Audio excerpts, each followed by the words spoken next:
Well, hi everyone, and boy, what a 24 hours it's been for Club Grubbery. Wednesday, the 5th of November. Welcome back to another Club Grubbery. It's all right. I just did a recording for Church Without Walls. I've actually got the wrong shirt on, Johnny. You'll have to forgive me. Oh, I'm Um, sure. I'm sure upstairs you're too unhappy. dear. So Wednesday, the 5th of November, we're hungover from the response from the Aaron Siri interview yesterday, a 2 hour marathon that has been really drawing attention around the place, and we're just so grateful. It's opening up a lot of doors for Club Grubbery for us to get some amazing guests on the program, not least of which is our guest tonight, who is a lady who's not used to being in front of the camera. She's more a behind the scenes kind of person. And John, let's sort of start this interview off by saying there was a time, and I think we said that to Aaron Siri yesterday, when if the world went to hell in a handbasket, there were three countries people would want to come to: Canada, Australia, and New Zealand. Not anymore. And to tell us why Canada not anymore is Shari St Louis, who's joined us. She's in Sydney at the moment. She's come out here from Canada to visit Australia for a couple of weeks, heading back, I believe, in a couple of days. Great to have you with us, Shari. Well, thank you so much. I'm actually very thrilled to have this as my first interview. Your first interview. Well, it's amazing. It's Great interview. amazing. It's absolutely amazing to me to hear you say this is your first interview when we know your background and we know what you've been involved in. So, for our audience, just tell them what you told us about your involvement in Canada. Well, I've been involved in a lot of different things since 2020. Two of my children were vaccine injured, and I was a businesswoman, and I, saw through this quite quickly, and I got involved with a gentleman named Adam Skelly, and your audience may know who he was or is. He had some barbecue restaurants, and he decided to open up and defy the mandates. That was the beginning of my awakening and my growing up. I saw media not exaggerate or sensationalize. I saw them outwardly lie. We then started Take Action Canada, which was a citizens volunteer organization pushing back. Then the convoy happened, and I was there for 33 days. Then I joined the American convoy. We started Take Action USA, Take Action Australia. Unfortunately, we didn't have the resources to continue those, but we wanted to have a global citizens volunteer organization that pushed back. Then I was president of Children's Health Defence in Canada for about a year. We went to Geneva. We did the Geneva Project. We stood in front of the United Nations and told them what we thought about the WHO agreement. I ran in the last federal election for the People's Party of Canada. And I'm about to join the efforts in Canada regarding the Alberta separation movement, because I believe that's the only way that we can actually save Canada. It's the only stronghold province that we have. So that's what I've been doing. Wow! And your spare time? How do you use up your spare time? Well, I haven't had very much of it, but I have met the most amazing human beings in my lifetime. So I don't mind not having any spare time. Well, there's something about Canadians and I guess Aussies as well, because the truckers convoy in Canada spurred the convoy to Canberra that happened here around the same time. John and I were heavily involved in that, and we saw the largest protest rallies in Australia's history take place in Canberra. It was amazing. The camaraderie between the people, John, was incredible, and all that was spurred on by what the truckers did in Canada. We didn't have such a savage end as they did, but it was pretty brutal. But also, there's a certain punch in Canada. The people of Canada. Arthur Pulowski is a very good friend of mine, the preacher who has spent many days in jail, many months in jail because he denied the mandates. And I wonder if you've met Arthur at all. Yes, I have. I went out to Alberta after the convoy. I wanted to go reconnect with some of my friends because, as you know, we had to disperse quite quickly. And I went out there because Pastor Pawlowski was not there, but I went and met with him. I think he's a fabulous man. And he has really stood up for Canadians. He was hogtied on the highway. He was arrested that way. I mean, it's an absolute disgrace what they did to him. for just standing up and wanting to protect people, people that needed, counsel, people that needed support, all of that. It was absolute pure insanity in how they treated him, but he doesn't back down. He's amazing.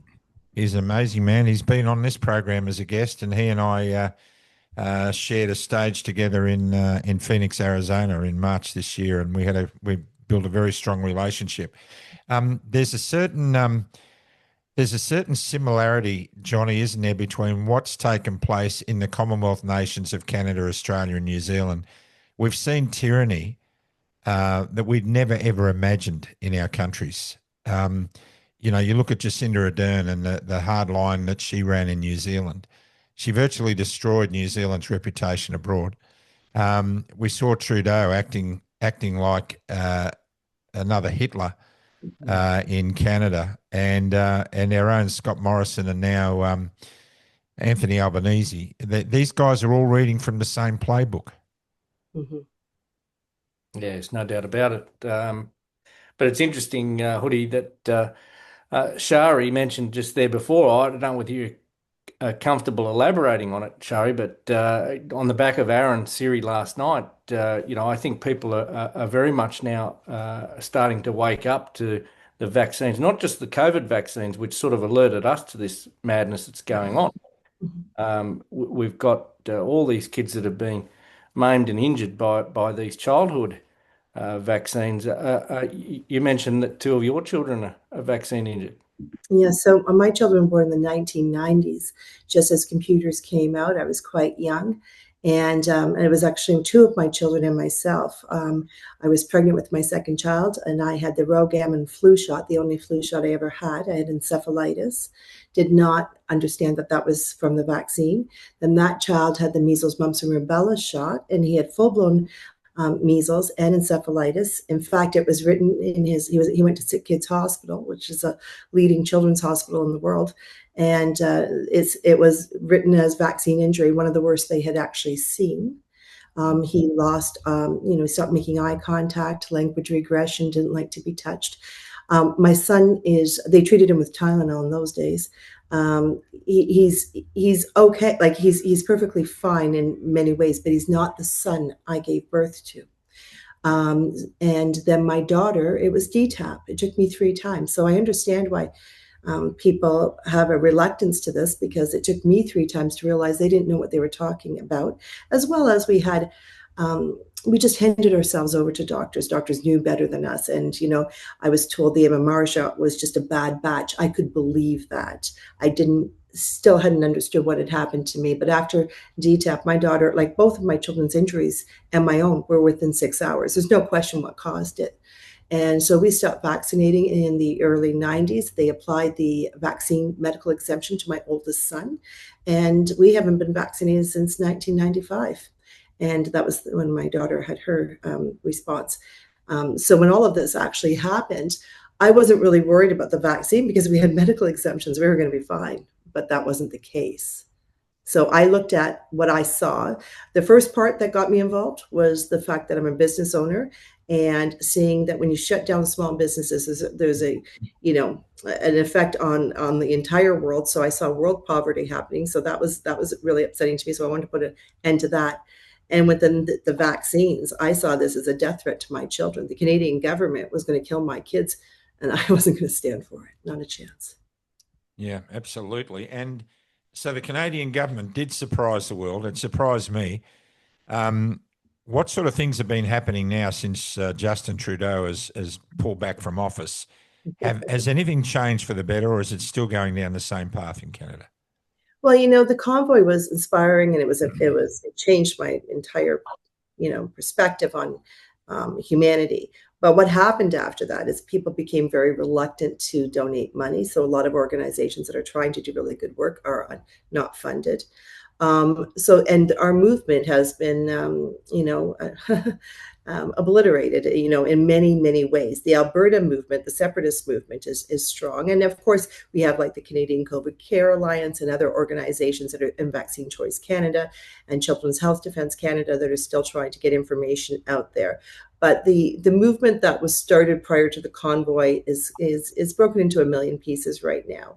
So that's sad. That's sad to see. But those things happen in these. People are exhausted, but they're also broke, and people don't know which way to go. And Alberta is just one province. So for people living in other provinces, it's not necessarily feasible to get involved in the Alberta separation, and nor could they even move there if they wanted to, because they're kind of stuck in the province that they're in for various reasons.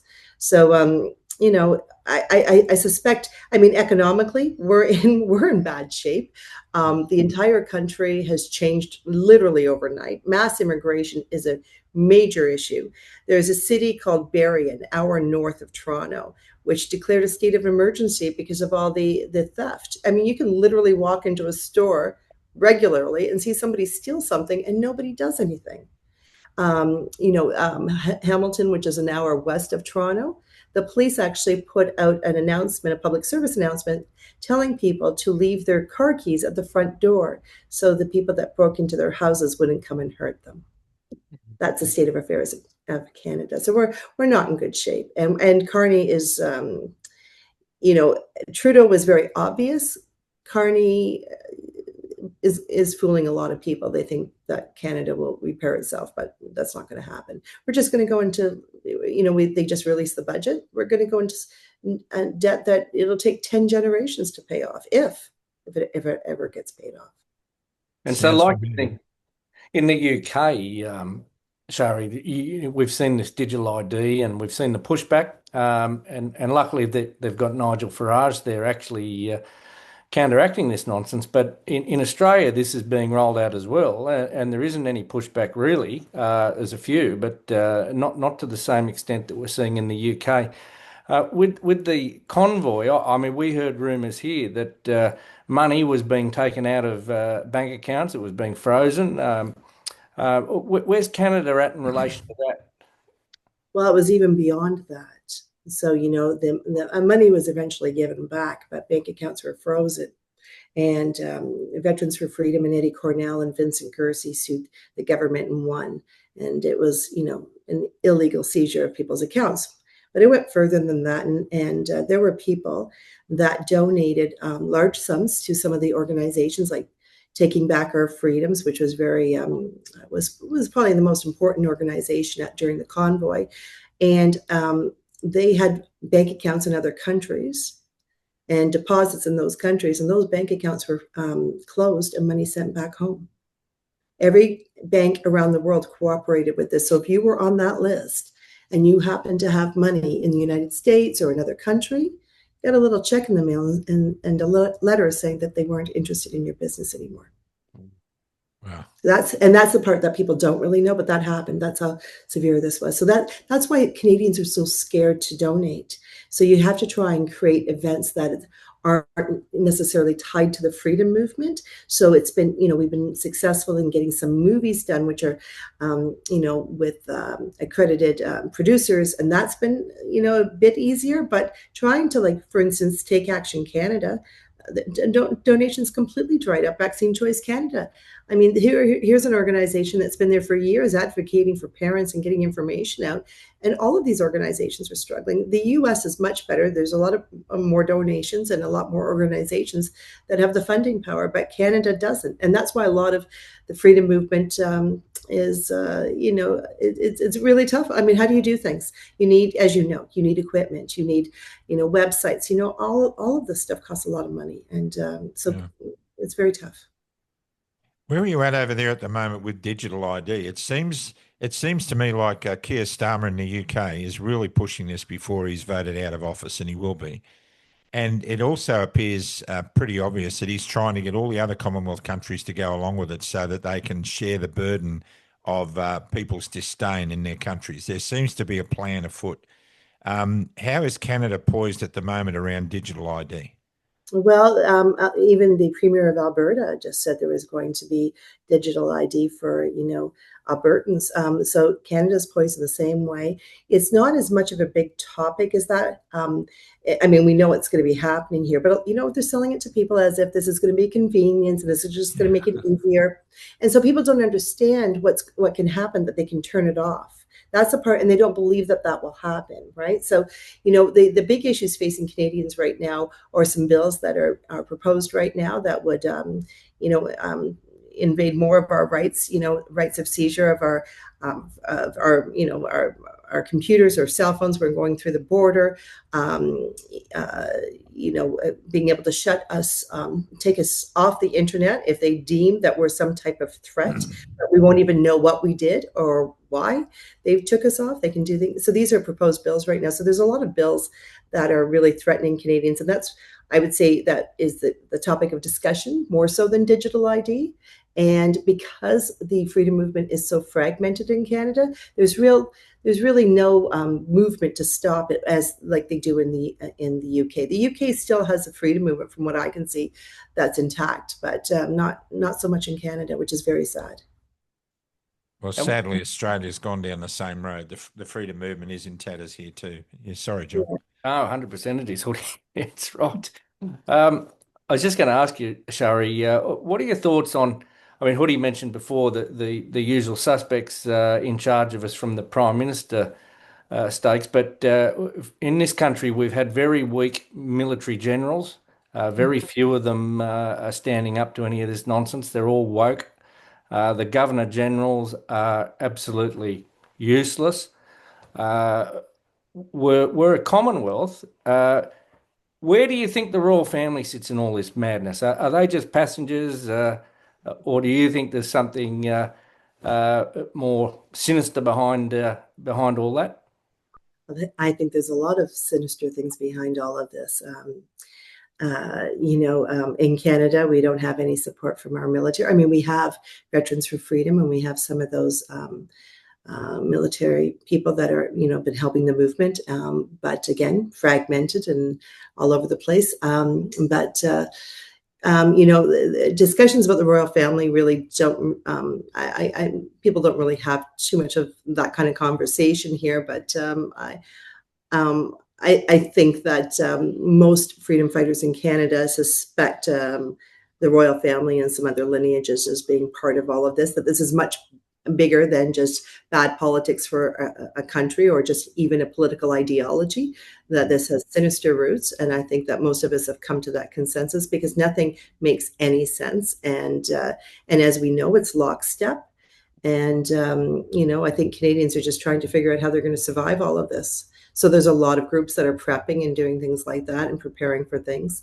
But unlike like in Europe, when I traveled to Europe, many of those freedom fighters are very aware of the prospect of war, which when I brought that news home to Canada, when I was traveling a few years ago to Europe, Canadian freedom fighters really just didn't understand that. Now, they do now, but it was a prospect they didn't think would happen. But I think that many people in Canada now see the prospect of a global war at our doorstep and an economic crash. And I think that most people feel that, but they feel helpless. And that's the sad part, is that people don't realize you just have to stand up, and you can't just let one person stand up, because we get taken out. Every person needs to stand up and do something. And so I think that's where we're at in Canada with that. Going back to the UK again, Keir Starmer and what's happening over there. We've got friends in the UK. My wife gets regular contact from a lady who went back home to the UK, having lived here for some time. She lives in Norwich in England, and she is terrified for her life. She and her mother remain locked in their house. Women in the area around Norwich are having their faces slashed by immigrants who are on a vendetta. They just roam the streets at night, and police are powerless to do much. She's also noticing a ramp up of military activity in the UK. A lot of aircraft flying, military aircraft are flying every day. I think I've just frozen, have I? You did a minute ago. Right, okay. Military aircraft are in the air every day, and everyone's noticing it. The Swedish military have a presence in the UK at the moment. They're doing training for NATO. And it would appear that Europe is poised for war. And I can't help but think when I join the dots that the UK and NATO actually want a war. And it's pretty clear that there are reasons why they would want to do that. It's all about dividing territory in Europe and getting rid of Russia. There's a whole lot of things going on over there that a lot of us are going to wake up to very soon. So we have to be prepared, and we have to have these conversations. And I'm glad you raised it, John. I'm glad you raised the royal family and all that sort of stuff, because a lot of people go down rabbit holes with all this stuff. But I don't think this is rabbit hole material. I think this is sinister. It's on the ground. You don't have to mine for it. You don't have to dig deep to find out what's going on. And we're seeing so many of our standards reduced. Our abilities to support ourselves are being reduced. We're pretty much self-sufficient where we live, Shari. We're off the grid and we grow our own food. But we just got an email today from a farmer, market gardener in Tasmania. The Tasmanian government is just passing a bill. They'll be having to pay a $500 per annum license fee to grow vegetables. Anybody who grows vegetables in their back garden, not just market gardeners, but home gardeners. And when they're licensed and registered, they'll be subject to bioethics inspections taking place once or twice a year in Tasmania. Now, that's coming to a theatre near you, no matter where you live in the free world. So there's a lot of reasons we should be waking up.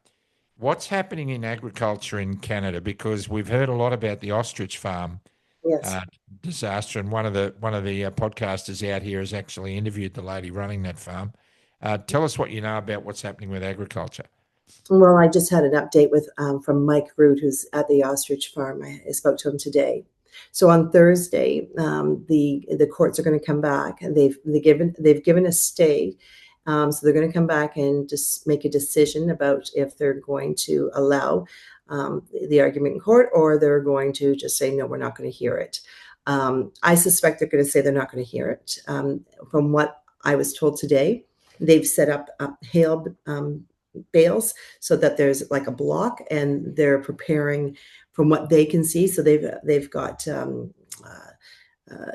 cameras and things looking into it as far as they can get into, doing aerial views, that it appears that there is probably about 100 ostriches already missing that they can't account for from what they can see. And it appears that they're preparing to kill all these ostriches. So we'll see what happens on Thursday. It's a very, very sad thing.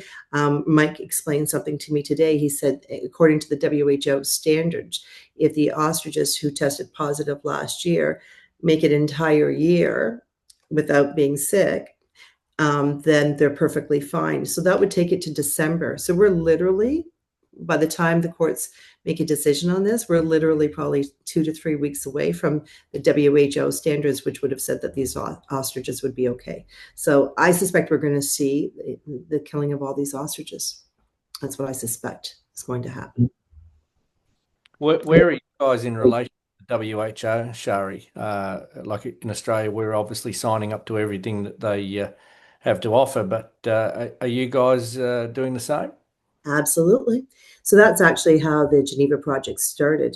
There was a woman named Karen McKenna, who is Canadian, who worked for CHD in Europe, called me in December and said, let's do something to educate Canadians on the WHO.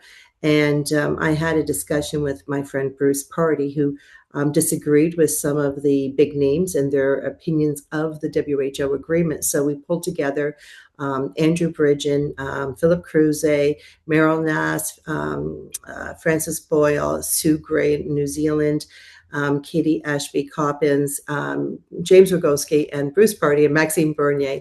And we had about 30 hours of discussions to really get to the bottom of what this was. Was this really taking over our sovereignty? I mean, in effect, it will do that. Legally, it doesn't. But we want to really get the information out. As you know, the people that are just waking up, if we say one thing that's incorrect or sensational, we lose all credibility. Yeah. But so we worked on that. And then that's how the Geneva Project was born, because Dr. Maria Humog and Dan Aston Gregory were doing 2 different events. And our group, the Inspired Network, decided to do one in Geneva. So we combined forces. And next to the convoy was one of the best events that I did. But Canadians didn't know anything about the WHO. I mean, they barely even knew what the name was. And I can say by the time we finished all of that, you saw Exit the WHO t-shirts everywhere. So I think at least from that perspective, we might not have changed the outcomes, but we absolutely educated Canadians on it. So there was a lot of questions. Well, I think Donald Trump exiting the WHO would have really resonated with a lot of people in these countries where there wasn't a lot of information about it as well. I mean, you would have to be very suspicious of why America would be getting out of it. Mm-hmm. I don't know the Canadians, Canadians are not fond of Donald Trump. So there's that. And I don't think they, I think they thought he was making a mistake. They looked at this as, let's all work together and, let's reduce, these situations so they're not as, they're not as long lasting. I think that's how most Canadians see this. They don't understand what's really behind it. And the future lockdowns and the proposed lockdowns, just if they believe there could be, a pandemic of any sort, or there's a climate crisis that, people don't understand. I'd say that most people still don't fully grasp all of that, but they're going to grasp it when it happens to them. Because most people, regardless of what side of the political, sides they're on, most people don't want to ever see another lockdown again. But I don't think that's going to be the case. I think we're going to see them, or they're going to attempt to. I think the big problem around the image of Donald Trump around the world, even amongst world leaders, is that most world leaders view him the way Democrats in America view him, as a nut job, as a conspiracy theorist. So when the world leaders are treating him that way and the global media are treating him that way, the mainstream, it makes it very difficult for any of that stuff to get any traction. He's treated by, especially the leaders in Europe, as a buffoon. Yeah, and so absolutely. anything he says, and in Canada, I mean, he's talking about making Canada another state of the USA. I mean, that stuff doesn't augur well with Canadians. So It helped him get elected, actually. So I wasn't very happy with it, actually. Yeah. So there's a lot of side effects, isn't there? Yeah, no, I remember when he first came out, I had probably the same opinion as many Canadians did. But then I'd watched, something live that he had done. And then it was on one of the, I don't know, CNN or something like that. And they were lying. And then I realized, hold on, like they're blatantly lying. I saw this for myself. So I started to question things more. I had little election parties at my house, and I was all my friends got mad at me voting for Trump, and at that period of time. But I didn't see any. That was the direction America was going to go. But when Trump did, stated that Canada should be the 51st state, that didn't make me happy, because I knew that was going to play into the hands of the Liberals and help them get elected, and it did. And I didn't want that. So I wasn't happy, and I'm not sure why he did that or how aware. But Canadians like to be Canada. Like Canada comes first to Canadians. They don't want to be Americans for the most part. So it wasn't to our advantage. Not to say that the Conservative Party would have been better off, because I didn't believe, as a better choice, because I don't believe that either. But a lot of freedom fighters do, and I don't. But definitely getting the Liberal Party back in was not to our benefit. What's the sentiment in Canada at the moment with regards to vaccines? Is it your view that people are growing suspicious of them and there's less uptake? Yes. So, everywhere, I speak out everywhere I go, the grocery store, it doesn't matter where I am, I'm going to be having a conversation, and always a little bit louder than normal, but because you have to have those conversations, because so many people are silent or are afraid to speak up. So most people say, I'm not going to get it again, but I personally don't believe them, because all you have to do is threaten them to take away their toys or their livelihood, and they will bow down. So that part bothers me, because it's easy to say that you won't do something when there's no threat to do that. Many people regret it. I was at my hairdresser's recently, and the girls there are probably about late 20s to early 30s. None of them are vaccinated, and they all have little babies, but their friends are having miscarriages or not getting pregnant that got vaccinated. So they're seeing it in their peer group. So it's but so in regards to what's happening in Canada, there's still places where to go to university or college, they're demanding not just that you have 2, but you have 3. Not all places are doing that, so it depends on where you decide to go. From the workplace, I haven't heard anything that way. I don't believe the hospitals are pushing it, but I mean, that door is always open, isn't it? Mm. Yeah. Well, certainly are here as well. There's been no let up really. They give you the overview that they've loosened the reins on all this, but the reality is they haven't re-engaged a whole heap of police and paramedics and nurses and council staff. There's a whole heap of people that are still out of work here. So is that the case in Canada, or did everyone go back to work? Well, I mean, a lot of people ended up going back to work, but our unemployment rates are 7.1% right now. Canadians aren't finding jobs. A lot of my friends that lost their jobs during all of this have not been employed since. We have mass immigration in our country, and the government was subsidizing a lot of the labor costs. So, places, I left the city, so I'm like yourselves. I'm self-sufficient. I have chickens. I grow my own food.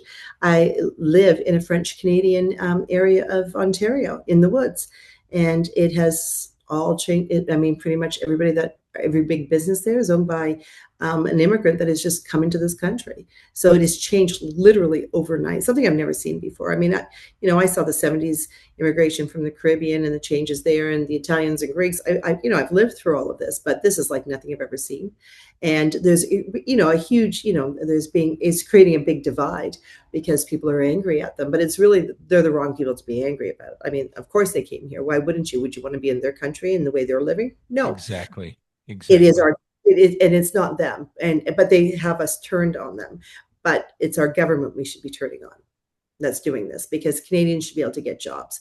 Canadians should be able to afford homes. That should come first. We have hundreds of thousands of families living in tents under bridges because they can't afford housing, rent, and aid agencies are working flat out to try and support these people. Are you having the same thing going on over there? So my background is real estate. So what we are seeing now, like for instance, where my boys bought a property, it's called Hamilton. So it's a nice working class, community. There are tents in the nicer part of the areas. They have security guards in children's parks. Now, these people living in tents are not necessarily, like, something strange has happened because they're not families that are there. I mean, there are some, but these are tattooed, angry men.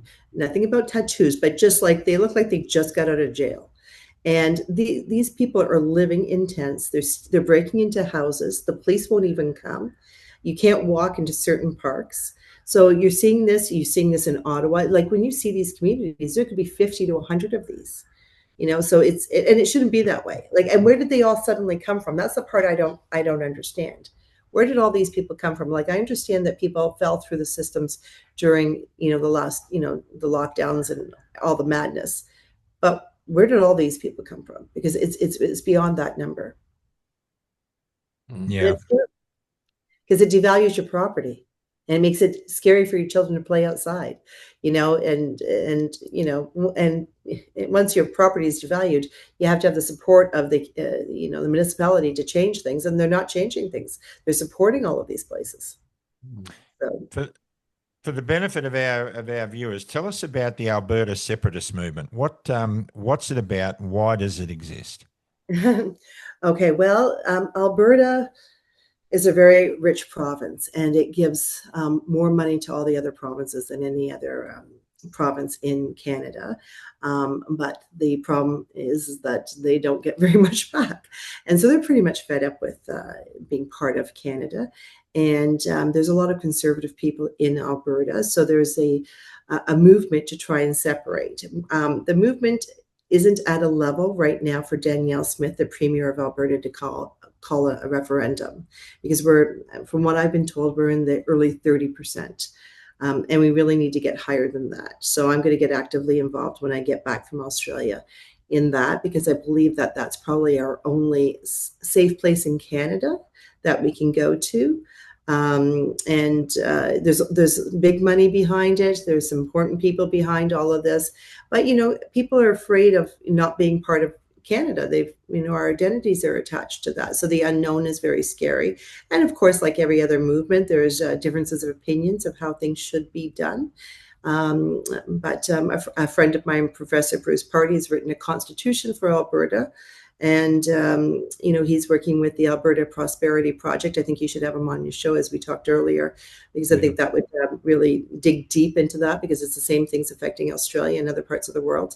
But that's probably the only province that we have any hope right now. Ontario is certainly not it, because Ontario is one of the most locked down provinces in the entire world, next to China, except I never locked down. Well, I tell you, nobody around me locked down.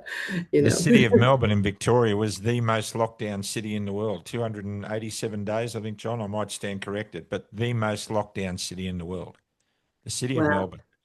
It's just absolutely insanity that the people went along with this. Our children suffered. I mean, how do you, that's the part, I lost some friends over that. Some of my friends were school teachers, and they worked with, young children. How do you put a mask on a young child? How do you sanitize them, separate vaccinated from unvaccinated?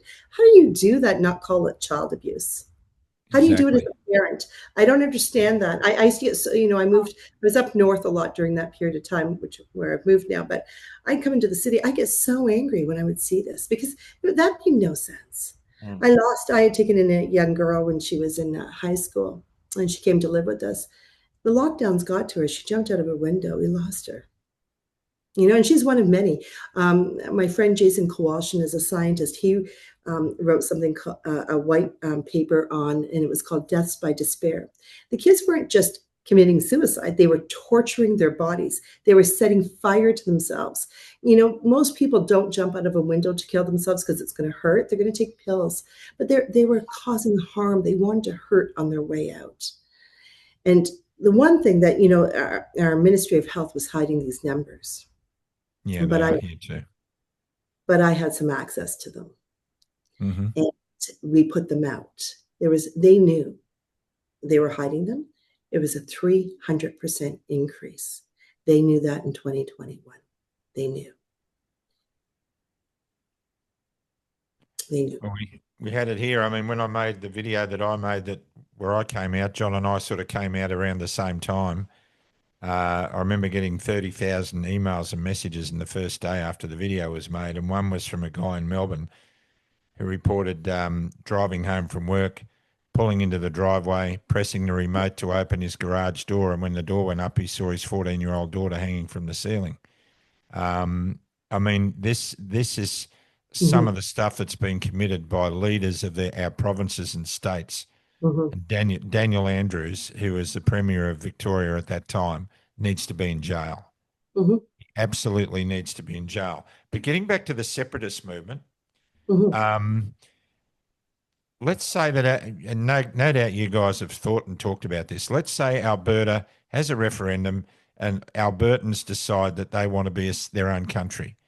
Mm-hmm. Would you expect to have any kind of pushback, even military pushback, from the Canadian federal government as a result of that? Well, I don't know. That's a very good question. I've never actually thought about that. I've asked lawyers if we can do this, and in fact, and the answer has been yes, we can actually do this. I can't get into the legal reasons for it because that's above my pay grade. But I've never thought about a military pushback. I wouldn't be surprised to see a war break out and the Emergencies Act put in place to stop any of this at the same time, which would probably, because separation won't just happen the minute they vote on the referendum. There's a lot of work that'll take a couple of years to get done. That's what I've been told. So 2 to 3 years after that. So it would take time. And I don't know that we have that kind of time. So even if tomorrow morning all Albertans want to leave, I think that time is not on our side that way. What would you say to people in Canada and here in Australia who have been so bogged down in this for years? I've had a realization, especially in the last few weeks. Michelle, my wife, and I just hooked up our caravan and went up to the north part of the country to catch barramundi and catch fish and just have a holiday. And we realised just how beautiful our countries are. It's really important, isn't it, that we look after our sanity and our own serenity and our own peace, and not give these globalists any more than they take from us by getting too heavily involved. But there's also a fine line. We have to stay aware. We have to stay active. But we need to make our activity worth something. It needs to pack a punch and not just be futile echo chamber, screaming in an echo chamber. Mm-hmm. Have you processed any of this thinking in your own life at this stage? Absolutely. Absolutely. So, the first thing when I got involved in the movement, we started Take Action Canada, I started a lot of social events. That's why I said I never locked down, because I never did. I've had more social events. And I did that because I knew that we needed to be with each other, just to be around the same people with the same kind of energy. And as we've seen in the last 5 years, people have lost their jobs, they've lost their relationships, their families, their friends, and all of this. And it's tiring. But this fight isn't going to end that quickly. So it's okay to put down your torch. That's what I always tell people. Put down your torch. The fight will still be there, and get back up and find what you want to sink your teeth into. So I had some personal things in the last 8 months of my life that kind of made me step back for a bit.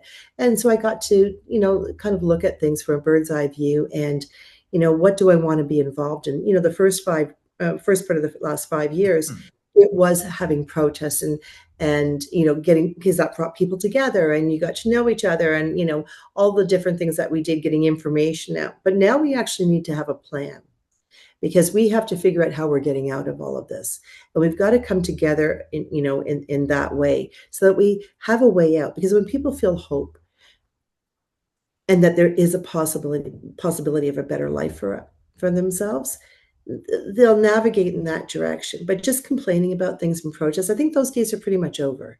I think we've done enough with those. And, myself, I've been prepping for 2-3 years, but, I'm a farm girl too. So, I mean, that's just part of my nature. But I think the first thing you have to do is make sure that you have your own protection, your finances in place. Anything that you're going to possibly need, you need to take care of that first. And then you need to find something very, get involved in your local community. That's what I always tell people, like, gather. And one of my friends believes in getting 7 or 8 families that you can connect to, so that you have a plan if something happens. Because we, none of us knew back then, but now we know. Now we know that something's probably going to happen. So let's plan for that. Let's be prepared. Let's be prepared physically, spiritually, financially, and let's prepare ourselves and our communities, and let's try and work our way out of this. So, and I really truly believe that, today is your best day, and it's really important that you take care of yourself and enjoy today, because you never know what, tomorrow's borrowed time. You don't know. And, and we're not the first generation to fight for freedom, and we certainly won't be the last. And Absolutely. This is what we're fighting for. How do we orchestrate that, Shari? I mean, because, there's hope, but, there's the same thing's happening here. People are well-intentioned, and, they've, but ultimately we've seen a lot of newborn political parties, and it's fracturing the votes. So you keep getting this same rotten lot governing, and you end up with fracturing of the vote. You end up with fracturing of the people. You might agree on 10 things, and one thing is out of place, and you can't get unity on anything. And we end up going around in circles, and it ends up being a mess. I mean, do we need a global forum of like-minded people to have a plan to help everyone get out of the bog? What do we do? Well, the first thing is the word unity, and is word that we've all used. It's not going to happen. I mean, I've just given up on that part. Humans are humans, and they're going to go in this direction, that direction, and egos get in the way, and personalities. So let's not focus on that. That's not my focus. We all have a common. Sorry, we all have a common goal. I knew the dog was going to bark at some point. We all have a common goal. And even if we are going about it differently, so let's just step aside from each other where we really don't disagree, and let's just not name call and bash each other publicly. It's okay if you don't like John, but just keep it private, because that doesn't help anybody. Because you want to get all the people that have resisted being part of any of this movement. But if there's a lot of fighting, no, who wants to be part of that? So, the one thing that, I did when we started Take Action Canada, and I did in Ottawa, we didn't know if it was actually going to happen. I went down there and I created a room, and I cooked out of my bathroom. My balcony was my freezer, and it just brought people together. And I was a pretty good den mother, because I made sure that, there were some personalities that might just be just a little louder or bothersome to other people. And you just tried to navigate them to the right day, the right time, the right place for all of that stuff, so that everybody could come together and it was a peaceful room where you felt good. We can do that in our communities. So we don't have to think, if we all did something in our communities, if that's, forming 10 groups of people that come together and, break bread together, and just start to, plan together. And if we take it from there, and then all of those around us, we can just, we can start coming together a little bit. That's the way I see it happening. I think there has to be strong leadership globally. I do. I think that some of those people are probably people that we both know, and that there's, I think we're going to see that, because that's what we haven't had.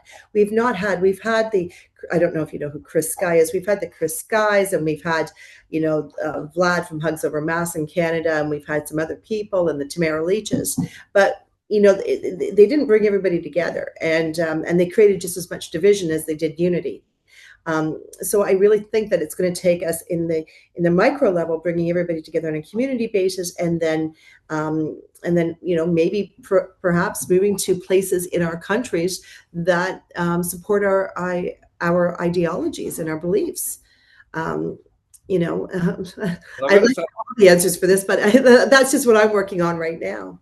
Woody did that very successfully, actually. He had the caravan and hooked it up, went round, and I was fortunate enough to go on a couple of those trips with him. And people were really, brought together at those events. They came from country towns from all over the place, and it was magnificent. So maybe that's what we need, Hoodie. Maybe we need a Club Grubbery regional tour. I think that's essential, Johnny. And Shari, we sent up.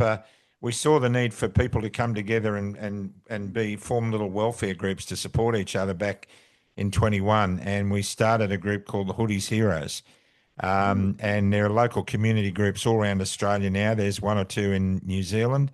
And these are just people who get together and they have a coffee catch up once a week.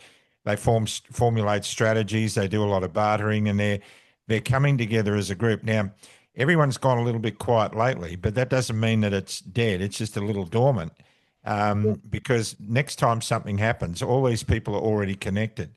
And what John talked about was we towed our caravan over 5 tours of Australia. My wife and I, we did 70,000 kilometres, I think it was. We spoke at 300 different community venues, and we spoke individually to at least 30,000 people. And they're all of one accord, pretty much. What unites us is far greater than what divides us. And it's a shame we get hung up and distracted. So anybody watching this, if you want to start a Hoodies Heroes, even in Canada, we know that some in the UK may be starting soon. Some have started in New Zealand. And in Australia, get behind the Hoodies Heroes group. It's a lot easier to join. You can join on Facebook. It's a lot easier to join than it was. And there's some beautiful people there. And they've been doing this for 4 years. And they're not militant. They just hold each other when times are tough, and that's what we need to do. That's fantastic. When I was over, I went over to New Zealand and I saw Sue Gray. So they have communities like that too over there, where they're all just coming together with all of that. And I think that's going to happen to us naturally too. But I absolutely think that that's something we should be pushing as an agenda item, actually, to get people to start thinking and planning together. I've started doing that. I head up some chat groups with some people in Canada, and I proposed some questions about how we're going to prepare. And I didn't know how they were going to respond, because people are tired. And I was waiting for people to say, "Oh, Shari, let's not go there." But it was the exact opposite. They're like, "Thank you for asking that question," because I think most people are afraid of being a sitting duck right now. And the more we prepare, the more we will fight this, and we'll beat it. It's just a matter of time. I mean, there's just no ifs, ands, or buts. We have to beat this, and we will. Yeah. How do you spiritually prepare? Well, I moved up north, so that was the first thing. I sold my house in the city. In the city, it was great for myself. I had a lot of contacts there, and so my house was the hub. So there was that. And up north, we're spaced out. But myself, meditation, prayer.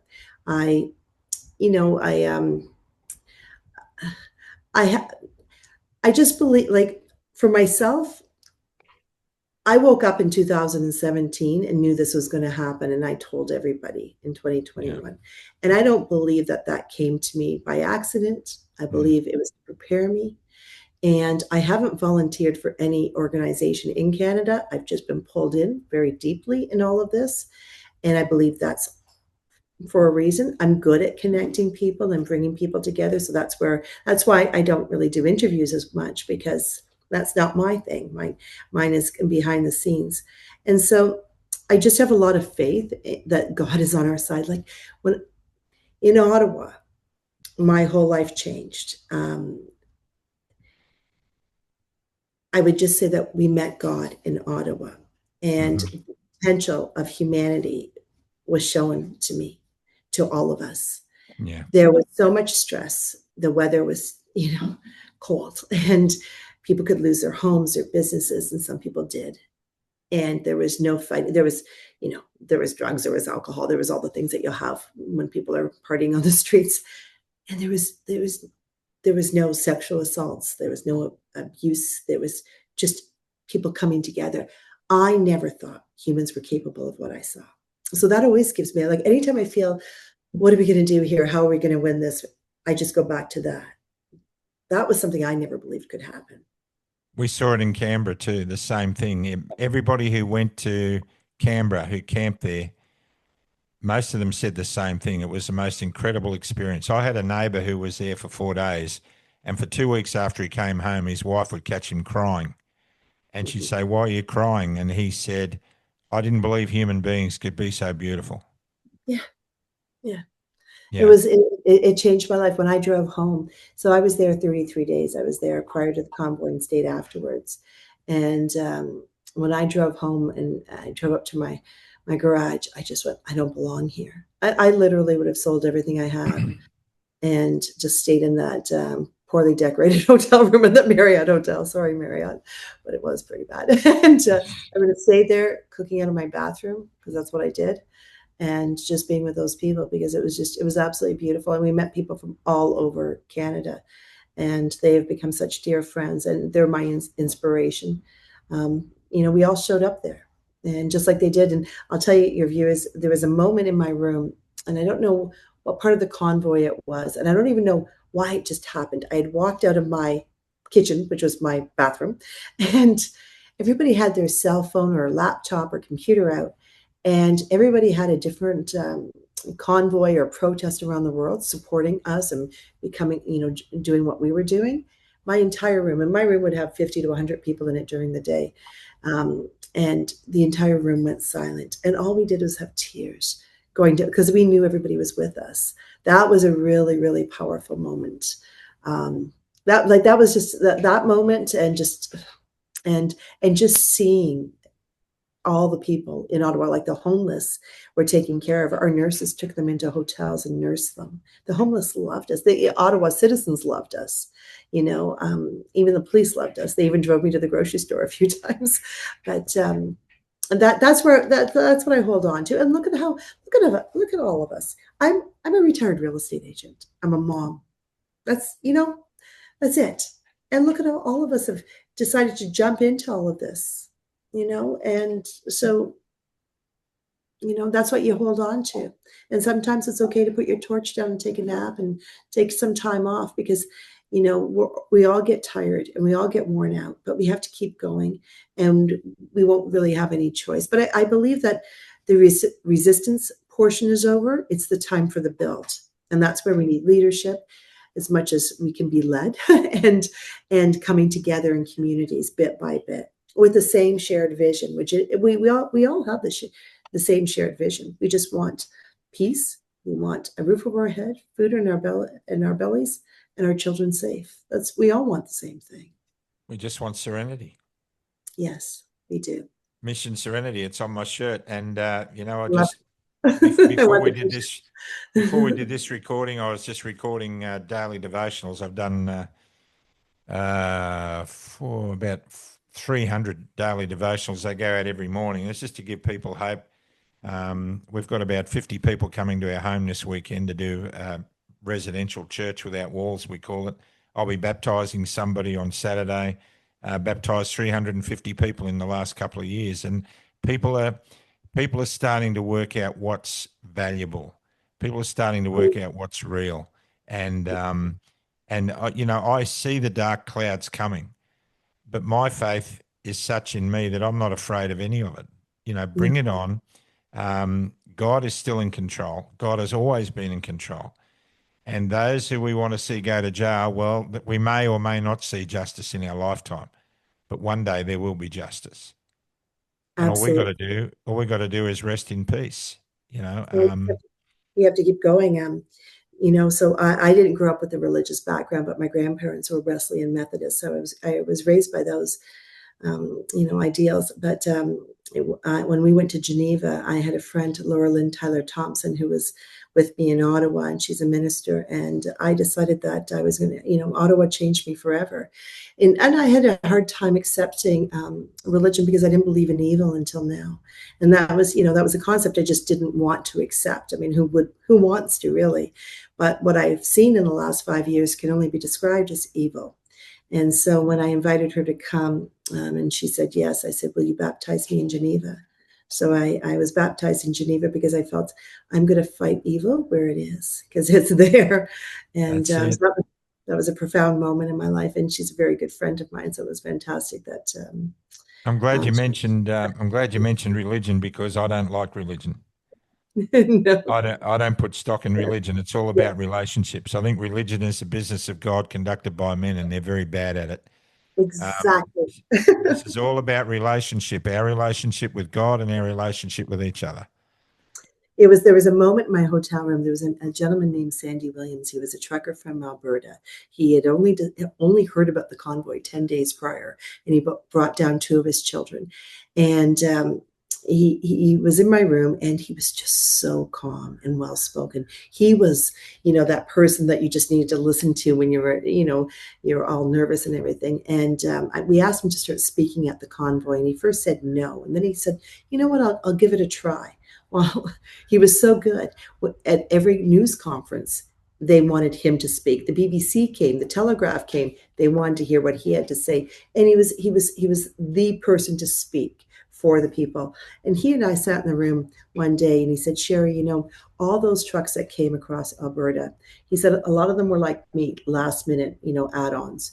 He said, for all of that in the dead of winter, we'd end up in towns where there were so many people there to support us. We'd have to do detours at the last minute. And these are like rural roads. So this is dangerous stuff. He said, I didn't get my truck fixed before I went down. Not one truck, not a wheel fell off, nothing happened. And he said, I've never been a religious man. I've been a spiritual man, but I've stayed for the same reasons that you just spoke about. And I felt too, I stayed away from organized religion for those reasons. And he said, there was the hand of God. And I said, Sandy, there might be something in that book. and so we both, it changed a lot of people. The convoy gave us hope, and that's what we always have to hold on to in the darkest of times. And we have more dark times coming, but we have more light days coming ahead too. And that's what we have to hold on to. I was blessed enough to spend some time with Charlie Kirk in Phoenix in March, and he and I were on stage together. It was the same event where Arthur Pulowski was, and for all the hype around him, the hour that I spent talking with him backstage, just one-on-one, he was very much of that ilk. It was all about, coming directly to Jesus, realizing that God's in control, and seeing the good in people, and I think that's where we all have to go. We all have to take this to another level, and we have to think outside the square, because we're seeing things that we never imagined possible, and we've got to prepare for a lot more. Mm-hmm. We do, and that's something that we have to. That's where I'm going to be very active when I get home, is getting the community around me, which I started doing last year before some things happened in my own life, and I had to take over a building project. But I was having once a month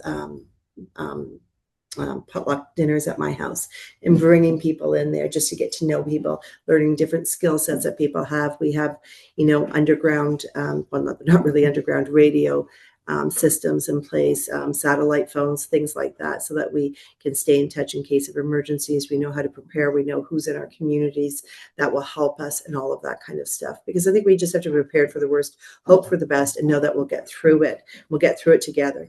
Because these evil people, they're few. We are many. You know that slogan. Amen. Amen. Well, might be time to bring this to a close with a prayer. What do you think? Okay, fantastic. Dear Lord, Father in heaven, we thank you for the opportunity to reach out across the miles. And Lord, we know that your son Jesus came to show us that we still have hope. And in that hope, we can spend the time that we have developing our character. And this whole journey that we're on is about character development. And each day we should be a better person than we were yesterday. So we thank you for the Holy Spirit that brings that about in us. We want to thank you for Shari and the wonderful work that she's done, for the beautiful heart that she's demonstrated on camera, something that she's not used to doing. But Lord, we ask you to walk with her, to bless her, to take her on this journey, knowing that she is protected and she is surrounded by angels with swords drawn, a hedge of protection around her to make sure that all the things she does in the light of truth see the light of day in the eyes of many who are still waking up. And we pray the same thing for us, Lord. Be with our beautiful countries, be with their beautiful people, and fill us afresh with your Holy Spirit is our prayer in Jesus' name. Amen. Amen. You've been a delight. Can we include you in the Club Grubbery family? Yes. So Let me think about that. Yes. Yeah, what you think about that? Yes. Look, it's been an absolute delight, Johnny. Absolutely beautiful, Hoody. And I think you're probably our first Canadian guest, other than maybe Alan Novak, is he? But he doesn't really count, I suppose, does he? No, he doesn't. He doesn't. Alan's an Australian who speaks with a Canadian accent, but Well, I really want to get you, like, I really like to get Maxime Bernier and Professor Bruce Party on there. You just let me know. I can send you those contacts. They both have said yes. Greg Hill, which you're very good friends with, is very good friends with Bruce Party. yeah. Greg Hill, a Canadian pilot, amazing guy. I love him. You probably ran into Josh Yoder on the truckers convoy in America. He was the head of US Freedom Flyers. He's a young guy that started that organization when I first came out. But no, so so after the Canadian convoy, I went down and I met with the American convoy to say thank you, and then I became the lead car for a little while, going from Maryland to defeat the mandates in California. So I met Brian Brasse and some of the firefighters, but I didn't meet that person that you spoke to. But yeah. Well, there's a conference, a faith conference being planned for Michelle and I to attend in Florida in May this coming year. And we want to tie it in. I'd like to come up and visit Arthur Pulowski, and maybe we could do something together in Canada. That would be really good. Shari, you've been a delightful guest. As we said, you're part of the Club Grubbery family now. We'd love to have you as our Canadian correspondent. And we look forward to having a lot more to do with you. You're an absolute delight. You should be on camera more. Okay, well, that I take it. Yes, I will. Okay. Johnny Larder, you've often been heard to say You just couldn't make this stuff up. you couldn't make this stuff up. It's been a fun interview. It's been a joy, and can't wait to meet you in person. Yes. And we wish you bon voyage as you leave Australian shores to go back to Canada. So for those of you watching, you're going to see some great interviews in the next few weeks. Also, we've had Aaron Siri, and now we have Dr. Toby Rogers, who's agreed. He was on the congressional hearing with Senator Ron Johnson, who's been on this program 3 times. We're expanding our reach into international areas because there's a lot of action going on around the world, and you, our audience, need to know what's going on. We want to take you there. We want to be a part of that. So stay out of the trees, everybody. Don't forget it's a great country. If you love it, stand for it. Why is it a great country? Because you live in it. God bless you. And what you did yesterday got you to today. Keep doing it. Bye for now. Bye.